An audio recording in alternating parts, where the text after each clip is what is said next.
Inilah sosok dua kasat yang dilaporkan diduga keroyok wanita di klub malam, AKP Yogi Sugama dan AKP Kurniawan. Terungkap sosok dua perwira polisi yang dilaporkan mengeroyok wanita di sebuah klub malam kota Palembang.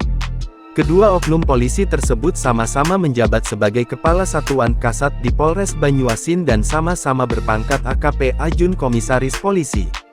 Mereka adalah AKP Yogi Sugama sebagai Kasat Narkoba Polres Banyuasin dan AKP Muhammad Kurniawan Azwar sebagai Kasat Reskrim Polres Banyuasin.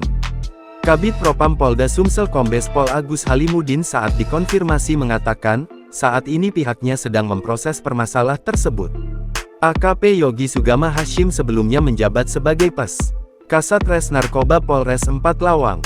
Kemudian, ia juga menjabat sebagai Kapolsek Lawang Kidul menggantikan Ibtu Marwan pada Oktober tahun 2021. Pada Agustus tahun 2023, Yogi Sugama Hashim baru dilantik menduduki jabatan baru sebagai Kasat Narkoba di Polres Banyuasin. Sedangkan, AKP Kurniawan Azhar sebelumnya menjabat Kapolsek Keluang Musi Banyuasin. Dia juga pernah menjabat Kanit Lakalantas Polrestabes Palembang. Diketahui, proses yang berjalan kini sudah sampai di tahap pemeriksaan. Ia betul sudah diperiksa sesuai yang dilaporkan, prosesnya sudah naik dari tahap penyelidikan ke tahap pemeriksaan. Kalau terbukti akan kami proses, kata Agus.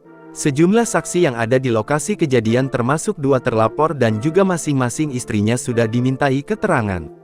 Masih pemeriksaan, kode etiknya belum. Baru naik tahap dari penyelidikan ke pemeriksaan kemudian selanjutnya ke persidangan.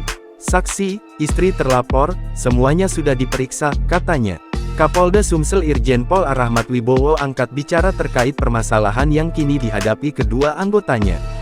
Kepada awak media Rahmat tak menampik bahwa masing-masing pihak telah saling lapor. Dia memastikan proses hukumnya akan tetap berjalan sesuai prosedur. Iya informasinya sudah saling lapor, ujar Rahmat, Jumat tanggal 23 Februari tahun 2024. Download Tribun X sekarang, menghadirkan lokal menjadi Indonesia.